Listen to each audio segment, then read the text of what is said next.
미가서 6장 6절과 6절부터 8절을 제가 읽겠습니다. 내가 주님 앞에 나아갈 때, 높으신 하나님께 예배드릴 때 무엇을 가지고 가야 합니까? 번제물로 바칠 1년 된 송아지를 가지고 가면 됩니까? 수천 마리 양이나 수많은 강줄기를 채울 올리브 기름을 드리면 주님께서 기뻐하시겠습니까? 내 허물을 벗겨주시기를 빌면서 내 맏아들이라도 주님께 바쳐야 합니까? 내가 지은 죄를 용서하여 주시기를 빌면서 이 몸의 열매를 주님께 바쳐야 합니까? 너 사람아, 무엇이 착한 일인지를 주님께서 이미 말씀하셨다. 주님께서 너에게 요구하시는 것이 무엇인지도 이미 말씀하셨다. 오로지 공의를 실천하며 인자를 사랑하며 겸손히 내 하나님과 함께 행하는 것이 아니냐.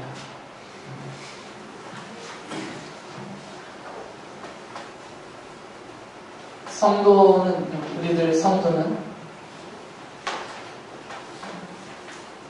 짧게 말을 한다면 하나님을 믿고 섬기는 사람들입니다. 그래서 성도의 정체성은 하나님을 믿는 사람이고 동시에 하나님을 섬기는 사람이에요.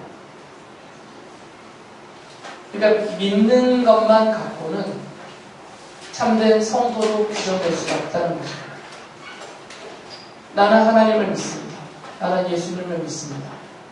나는 예수님이 나를 대신해서 내 죄의 벌을 받고 십자가에서 죽으셨음을 믿습니다. 부활하셨고 다시 재림하실 것을 믿습니다. 이런 믿습니다라는 신앙 고백, 물론 그 신앙 고백으로 우리는 구원을 받고 천국을 갑니다. 내가 신앙 고백을 하는 그 순간 하나님이 나를 바로 천국으로 데려가신다면 더 시기거리는 없습니다. 그런데 하나님께서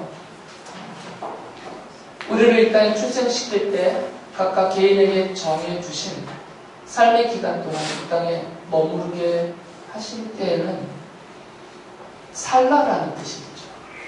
그 기간만큼 이 땅에서 살아라. 그런데 이제부터는 함부로 살지 말고 성도로서 살아라 라는 하나님의 뜻이 담겨져 있습니다. 그래서 하나님을 믿는다는 것과 하나님을 섬기며 산다는 것은 뗄 수 없는 관계에 있습니다. 하나님은 믿지만 그 믿음을 근거로 해서 하나님을 섬기며 사는 삶은 중요하지 않다. 그래서 사는 것은 세상의 기준을 따라서 세상 사람들의 가치관이나 인생관이나 세계관을 쫓아서 그들과 크게 다를 것 없이 말하는 것이나 생각하고 마음을 품는 것이나 또 습관된 행실이나 이런 모든 것들을 그냥 살아간다면 이것은 안 맞는다는 거죠. 성경이 말하고 있는 성도로서 온전하지 못한 모습입니다.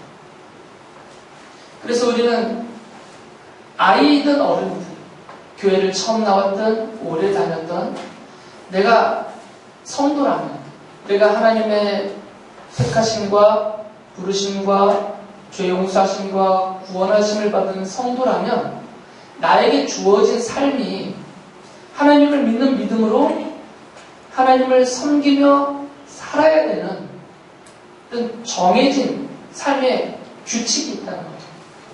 그래서 율법주의자들이 말하는 것처럼 그 규칙대로 살면 성도이고 그렇게 살면 구원받는다 이것이 아니고 하나님이 나를 살려주셨으니까 나를 구원하셨고 나를 하나님의 백성이요 자녀로 삼아주셨으니까 그리고 지금 현재 나를 이 땅에 살도록 살라 하고 삶을 허락해 주셨으니까 내게 허락된 그 삶의 영역과 그 기간만큼은 성도로서 하나님을 섬기며 살아야 된다는 것이죠. 이것은 마땅한 바다라고 성경이 가르치고 있습니다. 우리가 살펴보는 미가서를 보면 왜 이스라엘 사람들이 망했는가? 왜 하나님께로부터 심판과 형벌을 받았는가? 크게는 두 가지 이유가 있다고 말씀을 드렸죠. 첫째는 뭐라고 그랬죠? 우상 숭배입니다. 아주 극악한 우상숭배. 자기가 사랑하는 자기의 자녀들 제물로 불태워 바칠 정도의 극악한 우상숭배. 그 정도로는 더 말할 것이 없겠죠. 자기의 소유를 제물로 바친다든지 아니면 자기의 몸을 상하게 하면서 섬기다든지 그것도 심각한 건데 내 사랑하는 아이를, 내 아들, 딸을 제물로 불태워 바치는 그런 방식으로 그 신을 섬겨야 된다면 더 이상 말할 것이 없는 아주 극악한 우상숭배죠. 그런데 지금 이스라엘 사람들이 그렇게까지 우상을 숭배했단 말이죠. 또 한 가지는 그들의 뭐라고 했죠? 악행들, 불의, 부조리, 부패, 온갖 폭력과 억압과 착취와 이런 사회적인 그런 악행들. 이 악행이 너무너무 심해서 도저히 하나님께로부터 용서받을 수도 없고 하나님이 모른 채 하실 수 없을 정도로 너무나 심각한 악행을 저질렀어요. 그것 때문에 망한 것이죠. 그래서 미가서를 보면 이 유다의 지도자들을 비롯해서 모든 백성들이 얼마나 심각한 악행을 저지르고 있는가. 그들의 불의와 부조리가 얼마나 심각한가. 그들의 삶이 도저히 하나님의 백성이라고 불려질 수 없는 그런 끔찍한 짓을 하고 사는지를 지적을 하고 있어요. 그래서 우리가 미가서를 읽으면서 이런 두 가지 관점에서 하나님의 뜻을 찾아야 됩니다. 그들의 우상 숭배를 책망하고 벌하시는 그 하나님의 뜻을 보면서 내가 하나님을 올바로 믿어야 되는구나. 하나님을 바로 알고 하나님이 원하시는 방식으로 하나님이 정해주신 방식으로 그렇게 하나님을 믿어야 되는구나. 또 한 면에서는 하나님이 이 이스라엘 사람들의 그런 끔찍한 악행들을 도저히 용납하시지 않는 그 모습을 보면서 그렇다면 그들에 비추어서 나는 어떠한가를 살펴봐야 된다는 거죠. 나는 과연 성도라는 이름을 크게 붙이고 우리가 지금 이 땅에서 살고 있는데 내게 붙여진 그 성도라는 이름, 하나님의 자녀의 백성이라는 그 이름을 달고 생각하여 말하고 품고 행하는 내 삶은, 나의 인격과 나의 삶은 어떠한가를 살펴봐야 된다는 것이죠. 그래서 미가서를 보면 특히 지도자들의 악행에 대해서 더 많은 부분을 하려면서 지적을 해요. 지도자들. 이 지도층은 권력을 쥔 사람들이다라고 말하죠. 미가서 2장 1절 보면 이렇게 책망을 합니다. 악한 국민화하는 자들, 잠자리에 누워서도 음모를 꾸미는 자들은 망한다. 그들은 권력을 쥐었다고 해서 날이 새자마자 음모대로 해치우고 마는 자들이다. 권력을 쥔 사람들, 이들이 더 끔찍한 짓을 했다는 말이죠. 권력은 단순한 물리적인 힘을 말하는 것이 아니죠. 돈을 가진 것도 권력입니다. 돈이 곧 권력을 낳으니까. 그래서 부자들을 많이 찍는 거죠. 성경도 그렇고 저도 그렇고 돈을 많이 벌었다, 돈을 많이 모았다가 절대 죄는 아닙니다. 저도 그런 것은 정죄하지 않고 하나님도 정죄하지 않습니다. 오히려 성경은 그것이 하나님이 베푸신 은혜다라고 감사하며 찬양하고 있어요. 그런데 미가서에서 지금 정죄하고 책망하는 이 부자들은 누구냐면 그 많이 소유하고 있는 돈을 권력화해서 그것으로 약하고 가난한 사람들을 억압하고 오히려 그들을 폭력을 행하고 그들의 재산을 착취하는 그런 권력으로 행사한 사람들을 말해요. 그런 권력자들. 그리고 또 사회적으로 높은 지위에 있는 사람들. 왕도 책망의 대상이 됩니다. 왕이라든지 위정자들이라든지 아니면 사회적인 어떤 상대적으로 좀 높은 자리에 있어서 힘을 발휘할 수 있는 그 아랫사람들에게 자신의 힘을 발휘해서 그들을 제압할 수 있는 그런 사람들. 그리고 사회적인 구조에 의해서 자연스럽게 갖고 있는 권력자들. 예를 들면 학교에서 선생님과 학생 사이, 부모와 자녀 사이. 이거는 사회적인 관계에서 갖고 있는 권력이잖아요. 회사에서 고용인과 또 피고용인들, 관리자와 노동자들, 이런 관계들. 어떤 형태로든 소유에 있어서 소유로 또는 어떤 지위로 어떤 관계에 있어서 권력을 가진 사람들, 이 사람들에 대해서 책망을 합니다. 책망하는 이유는 이들이 그런 것을 근거로 해서 소유한 권력을 악하게 행사하기 때문입니다.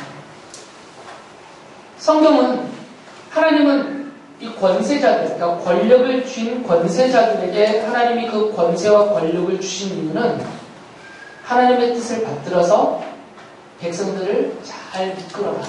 그리고 연약한 사람들, 부족한 사람들, 가난한 사람들, 고아와 과부들, 이들을 잘 돌보고 그들이 헐벗지 않게 하고 그들이 억울한 일 당하지 않게 하고 그들이 불평과 원망 속에 좌절하지 않게 하도록 세워준 하나님의 종이다라고 말하고 있습니다. 그런데 지금 이 미가서에서 책망을 받고 있는 이들은 그런 하나님의 뜻하고는 완전히 벗어난 권력자들이에요. 그것을 힘으로 휘둘면서 내 아래에 있는 사람들, 나의 말을 꿈쩍 못하는 사람들, 내가 이 권력을 휘두를 때 한가할 수 없는 사람들을 향하여서 그 권력을 휘두르죠. 그러면서 그들을 억압하고 폭력을 행사하고 노력하고 억울하게 만드는 자. 이들에 대해서 책망을 하는 것이죠. 3장 11절을 보면 이들에 대해서 특히 이 권력을 형성하고 있는 그 권력층을 형성하고 있는 사람들이 사회적인 정치적인 지도자들 또 종교 지도자들 이들을 말하고 있는데 그들에 대해서 이런 책망을 하세요. 3장 11절 보시면 이 도성의 지도자들은 뇌물을 받고서야 다스리며 제사장들은 삭슬을 받고서야 율법을 가르치며 예언자들은 돈을 받고서야 계시를 밝힌다. 그러면서도 이런 자들은 하나같이 주님께서 자기들과 함께 계신다고 큰 소리를 친다. 주님께서 우리와 함께 계시니 우리에게 재앙이 닥치지 않는다고 말한다. 공통된 게 뭐예요? 지도자들, 제사장들, 예언자들 이들이 책망받는 공통된 게 뭡니까? 돈이죠. 돈 때문에 책망을 받고 있어요. 지도자들은 뇌물을 받고서야 다스리는데 뇌물을 받고 행하는 그들의 다스림 통치가 온전하겠어요? 치우치죠. 제사장들도 돈을 받지 않으면 율법을 가르쳐 주시라고요. 원래 제사장들의 당연한 임무가 백성들에게 율법을 가르치는 일이거든요. 근데 돈을 안 내면 안 가르쳐줘요. 예언자들도 하나님께로부터 만약에 계시를 진짜 받았다면 아무 조건 없이 자기에게는 선택권이 없습니다. 하나님이 말씀하셨으면 그 말씀을 백성들에게 선포하고 가르쳐야 돼요. 그런데 예언자들이 돈을 안 주면 안 가르쳐주고 하나님의 말씀을 전해주지 않는단 말이에요. 그 속을 들여다보면 당연히 이러겠죠. 돈을 많이 주는 사람에게는 하나님이 계십니다 하면서 좋은 이야기를 줄 것이고 축복을 해줄 것이고 돈을 조금 주거나 아니면 아예 안 주는 사람을 향해서는 축복도 안 해주고 계시 말씀도 전해주지 않고 오히려 저주를 할 수도 있는 것입니다. 그러니까 지금 이 유다 사회, 이스라엘 사회가 이렇게 부패하고 타락하게 된 근본 원인은 어디에 있냐면 돈에 있다는 거죠. 돈 때문에 악해졌다는 말이죠, 사람들이. 다시 말씀드리지만 이 돈 자체가 죄는 아닙니다. 그러나 이 돈이 악이 되게 되는 경우에는 돈이 악의 원인이 될 수 있는 거예요. 지금 이 유다 사람들처럼. 그래서 미가서에서는 이들의 악행을 비유적으로 말을 하는데 아주 끔찍한 비유를 씁니다. 3장 1절부터 3절 보면 야곱의 우두머리들아 이스라엘 집의 지도자들아 내가 하는 말을 들어라. 정의에 관심을 가져야 할 너희가 선한 것을 미워하고 악한 것을 사랑한다. 너희는 내 백성을 산채로 그 가죽을 벗기고 뼈에서 살을 뜯어낸다. 너희는 내 백성을 잡아먹는다. 가죽을 벗기고 뼈를 산삼조각 바수고 고기를 삶듯이 내 백성을 가마솥에 넣고 삶는다. 실제로 이 지도자들이 백성들을 잡아서 삶아서 그 고기로 먹었다는 게 아닙니다. 이거 비유예요. 끔찍한 비유입니다. 그 정도로 착취를 하고 있고 억압하고 있고 그들을 억울하게 만들고 있다는 거죠. 마치 짐승을 잡아먹듯이 백성을 자기들의 먹거리 정도로만 여기고 있다는 거죠. 앞서 말씀드렸듯이 백성을 섬기라고 주신 권력인데 오히려 이 사람들이 이 권력을 그 백성들을 잡아먹는 그들을 노력하는 그 힘으로 쓰고 있다는 것이죠. 그래서 2장 9절 보면 그 예를 들어서 이런 말씀을 했어요. 너희는 내 백성의 아내들을 그 정든 집에서 쫓아냈고 그들의 자녀들에게서 내가 준 복을 너희가 영영히 빼앗아 버린다. 자녀들에게 주신 복이라는 것은 토지를 말합니다. 땅. 그 집을 뺏고 땅을 빼앗았다는 말이에요. 백성들 것을 빼앗았고 그래서 그들을 억울하게 만든 것이죠. 그 과정에서 이들은 힘과 속임수를 씁니다. 2장 2절에 보면 탐나는 밭을 빼앗고 탐나는 집을 제 것으로 만든다. 집 임자를 속여서 집을 빼앗고 주인에게 딸린 사람들과 유산으로 받던 밭을 제 것으로 만든다. 그러니까 정상적인 거래가 아니라는 거예요. 제값을 주고 정상적인 거래 관계에서 밭과 집과 땅을 산 것이 아니고 그들을 속이고 강제로 그들에게서 빼앗았다는 거죠. 이 권력을 이렇게 행사했다라는 것입니다.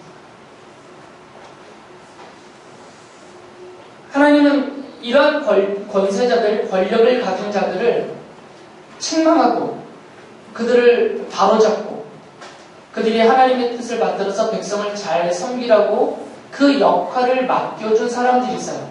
그들이 바로 예언자들입니다. 제사장들과 예언자들. 그 중에서 특별히 이 예언자들은 더더욱이 이것이 가장 중요한 임무예요. 왕을 책망하고 권세자들을 책망하고 백성들을 책망하면서 하나님의 말씀에서 벗어나지 않도록 하나님이 그들을 세우신 그 뜻을 잊어버리지 않고 그 뜻에 맞게 살아가도록 그것을 가르치고 깨우치고 책망해야 될 그 임무가 예언자들에게 있어요. 바로 종교 지도자들에게 그것이 있다는 거죠. 그런데 이 미가서를 보면 똑같다라고 말해요. 똑같다. 이 종교 지도자들도 이 약한 사회적인 지도자들과 다를 바가 없다라고 말하죠. 3장 5절에 이렇게 말합니다. 예언자라는 자들이 나의 백성을 속이고 있다. 입에 먹을 것을 물려주면 평화를 외치고 먹을 것을 주지 아니하면 전쟁이 다가온다고 협박한다. 이거 무당이 하는 짓과 다 같은 거죠. 점쟁이들이 하는 짓과 같습니다. 공포심을 조장하고 장차 엄청난 재앙이 다가올 것이라고 막 경고를 하면서 그것을 피할 수 있는, 모면할 수 있는 길은 여기 있다면서 돈을 요구하죠. 구술하게 하든지 아니면 돈을 바치게 하든지. 예언자들이 그들과 다를 바가 없다는 거죠. 돈을 주면, 먹을 것을 주면 평화를 외쳐요. 그런데 아무것도 안 주면 막 공갈을 치는 거죠. 개인적으로 너 죽는다, 병든다, 가정적으로 너의 자녀들이 망한다, 사회적으로는 큰 전염병이 온다, 막 가뭄이 든다, 국가적으로는 나라가 망한다, 막 공갈협박을 해요. 그러면서 바치라는 거죠. 하나님께 바치라고 해서 자기가 다 가져가는 거죠. 다를 바가 없다 그 말이에요. 그래서 3장 11절에 이렇게 그들이 그 돈벌이로 이 거룩한 직분을 더럽혔다라고 지적을 합니다. 제사장들은 삭슬 받고서야 율법을 가르치며 예언자들은 돈을 받고서야 계시를 밝힌다. 그러면서도 이런 자들은 하나같이 주님께서 자기들과 함께 계신다고 큰소리를 친다. 내가 하나님께로부터 계시를 받았다는 거죠. 나는 하나님의 뜻을 알고 있다. 하나님이 나에게 말씀하신다. 하나님이 이렇게 말하라고 했다. 하나님이 당신에게 이렇게 전하라고 했다. 이 사기와 속임수에 오늘날도 많은 백성들이 당하고 있습니다. 오늘날도. 종교 지도자들이 내가 기도해 봤더니 하나님이 이렇게 말씀하셨습니다 하고 던져주는 그 말들이 온전치 못한 것은 너무나 많아요. 사기를 치고 공갈협박을 합니다. 다를 바가 없는 것이죠. 이 미가 예언자가 사역하고 있는 이 당시나 오늘날 우리의 현재나 본질적인 모습은 크게 다르지 않다는 거죠. 그래서 미가서 곧 오늘을 사는 우리에게 주신 하나님의 말씀이 되는 것이죠. 사회적으로 장사하는 사람들은 속임수를 씁니다. 6장 10절부터 11절에 이렇게 말씀하고 증명하시죠. 악한 자의 집에는 속여서 모은 보물이 있다. 가짜 죄를 쓴 그들을 내가 어떻게 용서할 수 있겠느냐. 틀리는 저울과 추로 속인 사람들을 내가 어떻게 용서할 수 있겠느냐. 속임수로 장사하는 거죠. 그러니까 장사하는 사람들이 공정하게 장사를 안 하는 것이죠. 어떻게 하면 좀 더 많은 이윤을 남길까에만 집중을 하고 그 과정에서 온갖 불의한 방법들을 쓰는 거죠. 성경은 이런 속이는 추, 속이는 죄 하나님이 아주 강하게 책망하세요. 왜 그러냐면 이 추와 죄를 사용해서 하는 거래라는 게 주로 어디서 이루어지겠어요? 아니 왕궁에서 추와 죄를 따라서 뭘 곡식을 달겠어요? 일반 서민들의 시장에서 쓰는 방법이란 말이죠. 서민들이 사서 그거로 끼니를 떼어야 될 그 물건을 파는 장사체가 그것을 속여서 판단 말이죠. 가난한 자들을 더 가난하게 만드는 거죠. 약한 자들을 더 약하게 만드는 것이죠. 그들의 것을 착취하고 노력하면서. 그래서 자기는 부자가 되는 거죠. 하나님은 도저히 용서할 수 없다는 거죠. 6장 12절에서는 그들을 폭력배라고 가르칩니다. 폭력배. 도성에 사는 부자들은 폭력배들이다. 백성들은 거짓말쟁이들이다. 그들의 영은 속이는 말만 합니다. 이렇게 속임수로 부자가 된 사람들은 폭력배와 다를 바가 없다는 것이죠. 폭력배는 어떤 사람들이에요? 폭력을 행사해서 강제로 빼앗는 사람들. 그게 폭력배잖아요. 그래서 하나님의 탄식이 7장 2절부터 4절에 이렇게 나옵니다. 이 땅에 신실한 사람은 하나도 남지 않았다. 정직한 사람이라고는 볼래야 볼 수도 없다. 남아있는 사람이라고는 다만 사람을 죽이려고 숨어서 기다리는 자들과 이웃을 올가미에 걸어서 잡으려고 하는 자들뿐이다. 악한 일을 하는 데는 이력 있는 사람들이다. 모두가 탐욕스러운 관리, 돈에 매수된 재판관, 사리사욕을 채우는 권력자뿐이다. 모두들 서로 공모한다. 그들 가운데서 제일 좋다고 하는 자도 쓸모없는 잡초와 같고 가장 정직하다고 하는 자도 가시나무 울타리보다 더 고약하다.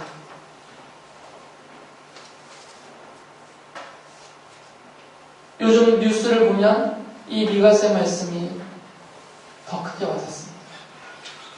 힘 있는 사람들, 연약한 사람들을 강제로 사회적으로나 성적으로나 또 물리적으로까지 폭력을 행하고 그들을 더욱더 억울하게 만들고 있습니다. 뉴스를 장식하는 사건들마다 다 권력자들이, 힘 있는 사람들이, 힘없는 사람들에게 많은 요약질들입니다. 우리나라 사회라고 크게 다르지가 않다는 거죠. 드러나지 않을 뿐이죠. 이런 현상은 가정에서도 이루어지고 있습니다. 학교에서도 행해지고 있고 우리의 직장에서도, 사업장에서도 드러나고 있는 현상입니다. 그래서 미가는 이런 사람들에 대한 하나님의 심판과 형벌을 이렇게 선언했어요. 3장 4절에 보면 살려달라고 주님께 부르짖을 날이 그들에게 온다. 그러나 주님께서 그들의 호소를 들은 채도 하지 않으실 것이다. 그들이 그렇듯 악을 저질렀으니 주님께서 그들의 기도를 들어주지 않으실 것이다. 여기에는 전제되는 내용이 있습니다.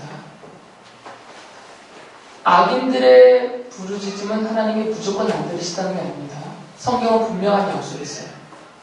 죄인들이 자기의 잘못을 깨닫고 뉘우치고 회개하면서 하나님 앞에 용서해 주세요, 살려주세요라고 하는 기도는 하나님이 기꺼이 들으신다고 하셨습니다.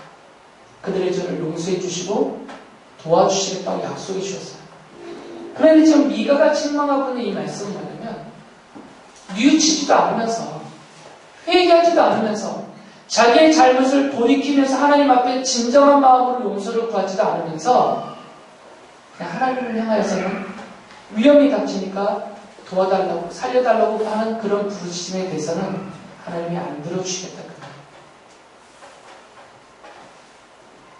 그만큼이나 이들의 악이 도저히 씻어지지 않고 용서받을 수 없을 지경에 이르렀다는 것입니다.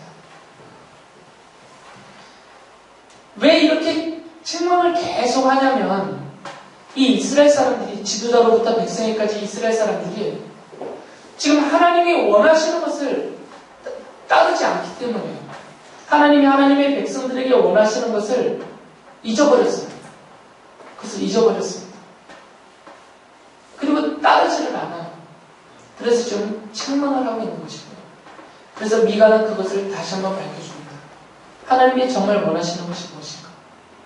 하나님이 진짜 원하시는 것이 무엇인가? 6장 8절의 것을 명확하게 말씀해 주세요. 이건 우리가 꼭 기억해야 할 말씀입니다. 이것이 성도의 삶의 규정이기 때문에 오로지 공의를 실천하며 인자를 사랑하며 겸손히 내 하나님과 함께 행하는 것이 아니다. 셋으로 끊어져 있죠. 우리 학생들, 왼쪽에 있는 학생들, 세 가지가 뭐라고? 하나님이 너희들에게 원하는 것. 첫째는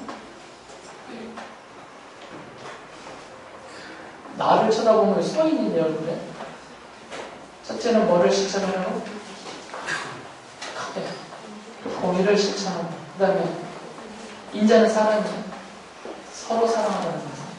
세 번째는 겸손히 하나님과 함께 행하라. 그것은 하나님을 섬기며 살아가는 거죠. 이것이 성도인 우리들에게 하나님이 원하시는 것이고 성도로서 내가 어떻게 살아야 될지를 정해주신 규정입니다. 여기서 중요한 말씀, 공의라는 단어입니다. 인자를 사랑하며, 이건 우리가 다 알아요. 계속해서 예수님도 하셨던 말씀입니다. 서로 사랑하라. 고아와 과부를 불쌍히 여기고 그들을 돌보면서 서로 억울하게 대하지 말고 서로 사랑하라. 다 알고 있어요. 그리고 겸손히 하나님과 함께 행하라. 하나님만 예배하고 하나님만 섬기며 살아라. 다 알고 있습니다. 근데 이 공의를 실천할 때 하라라는 말씀에 이 공의는 좀 보충 설명이 필요하죠. 공의의 다른 말은 정의입니다. 성경은 이 공의라는 단어가 정의라는 단어와 같게 사용되고 있어요. 그런데도 불구하고 정의라는 말보다 하나님께 적용해서 말씀을 할 때는 공의라는 말을 많이 쓰죠. 그 이유는 하나님의 정의는 공의다라는 말이에요. 하나님의 정의입니다. 우리 사람의 정의는 공의가 아닙니다. 사람의 정의는 개인적이거나 사회적이거나 집단적이에요. 그래서 다를 수가 있어요. 각각 개개인마다 정의에 대한 개념이 다를 수가 있어요. 어떤 사람에게는 이것이 정의이지만 어떤 사람에게는 불의가 될 수 있어요. 어떤 사회에서는 이것이 정의이지만 다른 사회에서는 이것이 불의가 될 수 있어요. 똑같은 것입니다. 그러니까 개인적이거나 사회적이거나 민족적이거나 문화적이거나 집단적인 그런 차이에 의해서 정의가 개념상 달라질 수가 있어요. 그런데 이 하나님의 정의는 개인적으로나 사회적으로나 지역적으로나 민족적으로나 문화적으로나 보편적으로 늘 정의로울 때 그것을 하나님의 정의, 공의라고 부르요. 그러면 이 하나님의 정의는 이 사람에게서도 정의가 되고 저 사람에게서도 정의가 되고요. 이 하나님의 정의는 이 민족에게서도 정의롭고 저 민족에서도 정의로워야 돼요. 그게 하나님의 정의인데 그것을 공의라고 따로 구분해서 말하는 것입니다. 그래서 그것은 보편적인 하나님의 정의입니다. 그래서 하나님의 백성들은 바로 이 하나님의 공의가 성도로서 살아가는 윤리의 유일한 기준이 되는 거죠. 그러니까 성도는 어떻게 윤리적으로 살아야 되느냐? 이 하나님의 공의에 맞게 살아야 돼요. 하나님의 정의에 맞게 살아야 된다는 거죠. 생각할 때에도, 말할 때에도, 마음에 품을 때도, 그것을 행함으로 나타낼 때도 이 하나님의 정의에 맞도록 애를 쓰며 살아라. 이것을 공의를 실천하네요. 이 하나님의 공의는 어려운 것이 아닙니다. 정의라는 것은 틀이 딱 정해져 있는 것이에요. 그 틀 안에 있을 때 정의로운 것이고 이 틀에서 어긋나면 불의한 것이 됩니다. 그러니까 하나님의 정의, 하나님의 공의는 하나님의 정해 주신, 우리에게 주신 틀이 있고요. 이 틀 안에 있을 때 공의가 실천되는 것이고 이 하나님의 정해 주신 틀에서 벗어나면 불의를 행하는 것이 됩니다. 이 틀은 뭐겠어요? 하나님의 말씀입니다. 그러니까 공의를 실천하라는 말이 어려운 말이 아닙니다. 하나님이 우리에게 정해주신, 알려주신 하나님의 정의, 그 하나님의 공의, 곧 하나님의 말씀 안에서 살아가면 공의를 실천하는 것이고 이 하나님의 말씀을 벗어나면 공의를 저버리고 불의를 행한 자가 되는 것입니다. 그러니까 하나님의 공의를 실천한다는 말은 쉽게 표현하면 하나님의 말씀을 따라서 사는 것이다 라고 말할 수 있죠. 하나님이 진짜 원하시는 것은 바로 하나님의 백성들이 이 공의를 실천하는 것이다 라고 말씀하세요. 아모스 예언자가 아모스서에서 이것을 분명하게 밝혔습니다. 아모스서 5장 21절부터 24절을 보시면 이렇게 말씀하셨어요. 나는 너희가 벌이는 절기 행사들이 싫다, 역겹다. 너희가 성회로 모여도 도무지 기쁘지 않다. 너희가 나에게 번제물이나 곡식제물을 바친다 해도 내가 그 제물을 받지 않겠다. 너희가 화목제로 바치는 살찐 짐승도 거들떠보지 않겠다. 시끄러운 너의 노랫소리를 나의 앞에서 집어치워라. 너의 검은고 소리도 나는 듣지 않겠다. 너희는 다만 공의가 물처럼 흐르게 하고 정의가 마르지 않는 강처럼 흐르게 하라. 하나님이 정말 원하시는 것은 어떤 종교적인 행위가 아니라 그것을 하나님이 아주 싫어하신다는 말씀이에요. 이스라엘 사람들은 믿음 없이 하나님의 공의를 실천함 없이 종교적인 행위만 했기 때문에 하나님 이렇게 역겹다, 필요 없다고 하신 것이지만 하나님이 하나님의 백성들이 하나님 앞에서 하는 이런 종교적인 행위들을 좋아하세요. 당연히. 하나님을 예배하고 찬양하고 기도하는 것. 하나님은 당연히 기뻐하시죠.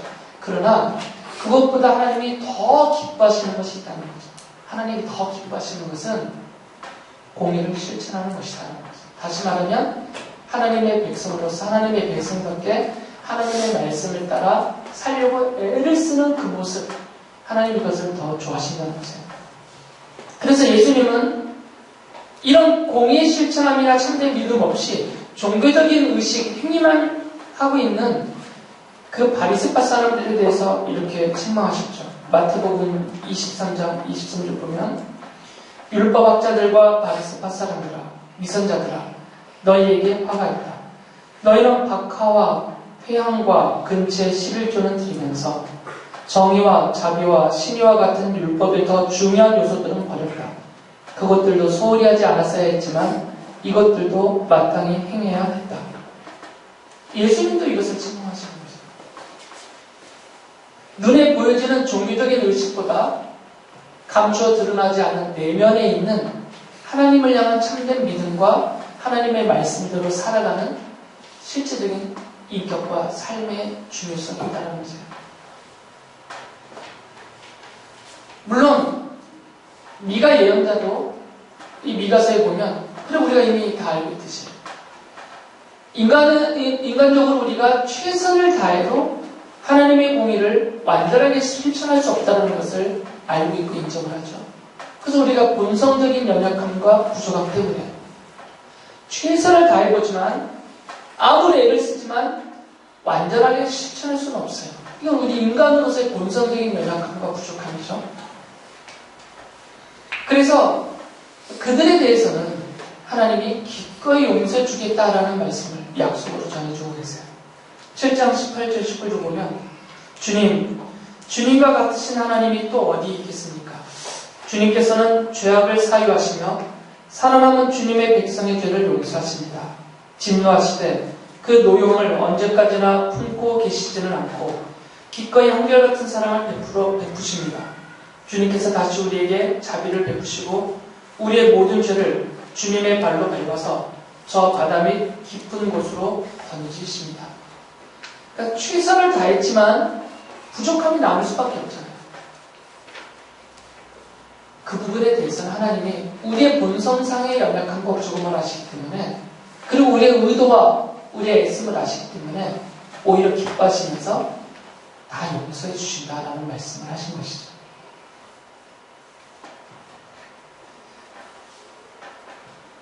아직 더 드려야 될 말씀이 많은데 시간이 너무 많이 가네요. 나머지는 다음 주에 하겠습니다.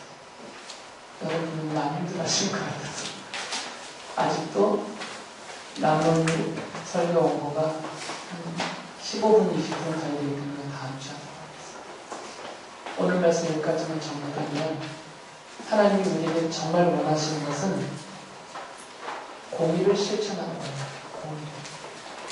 내가 하나님의 백성으로서 하나님의 의존을 믿고 하나님의 말씀을 따라서 살아보려는 애쓰, 노력, 그것만 있으면 된다는 거죠. 그것조차 없기 때문에 그런 생각과 마음과 노력조차 없기 때문에 이스라엘 사람들은 책망을 받고 지고 벌을 받은 거죠. 그러나 우리에게는 그런 의도가 있습니다. 그런 애씀이 있고 그런 노력이 있고 개개인의 차이는 있지만 나름대로 최선을 다하고 있어요.